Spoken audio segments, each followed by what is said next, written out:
In a quiet room, young Sophia lay in bed, her mother holding her hand. The early morning sun filtered softly through the curtains. The world outside was waking up, but inside, everything felt still and hushed, a tender moment between mother and daughter. "Mom, why do I have to be sick? Why does God let this happen?" Sophia's voice trembled, searching her mother's face for comfort and answers. Her mother, heart aching, opened a book with a gentle smile. She hoped a story could offer a glimmer of understanding, a thread of hope. "Sophia, let me tell you about Amabile, who became Saint Paulina. Even when she was afraid or hurting, her faith was a light in dark times. She never gave up hope." The room felt lighter. Sophia listened, her sadness softening, a flicker of hope growing inside her. Stories connect us across time. Sophia closed her eyes, ready to believe that even in suffering, hope and courage could blossom. I was born in the mountains of northern Italy in 1865, into a poor but loving family. Our home was small, nestled among rolling hills and misty peaks. Life was simple, but our hearts were full of warmth and hope.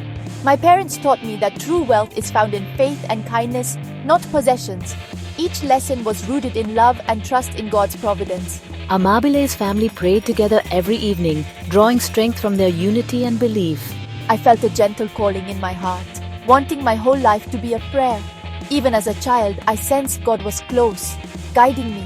Every chore became an act of love, and every sacrifice felt meaningful. Our family bond grew stronger with each shared task.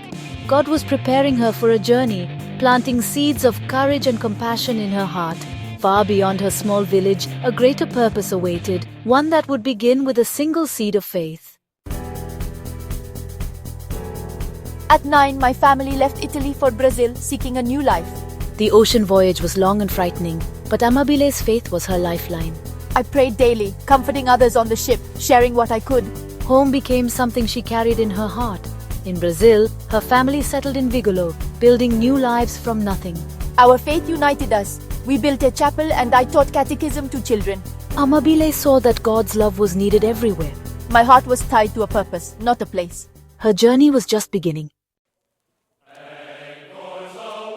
As Amabile grew, her desire to serve deepened. I taught children to read and write and shared the love of Jesus. Her classroom was simple but filled with light. I cared for the sick and elderly, bringing food, cleaning and praying with them. I saw the face of Jesus in every suffering person. Her compassion became her calling. Caring for Angela Viviani, who was dying, changed my life. I realized God was calling me to dedicate my life to the most vulnerable.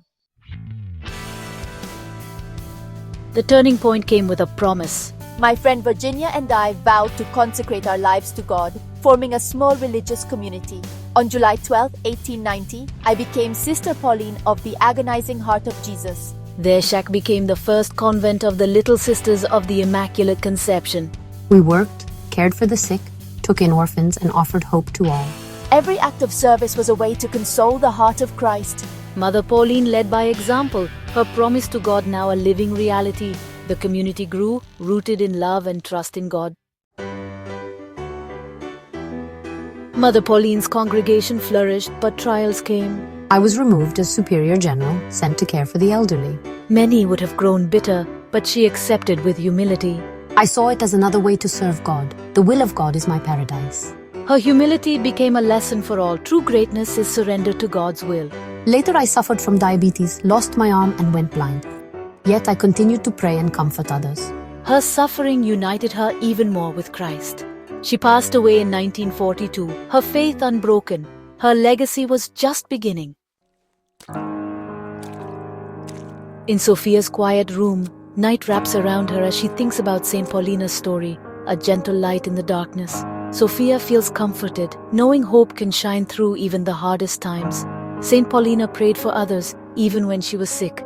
Her love and courage inspire Sophia to be kind, even when it's hard. Maybe I can be like her, Sophia thinks. I can pray, help others, and be brave, even in small ways. Saint Paulina's story reminds us that every act of kindness matters, and hope can always be found. Her legacy lives on, in every heart that chooses love.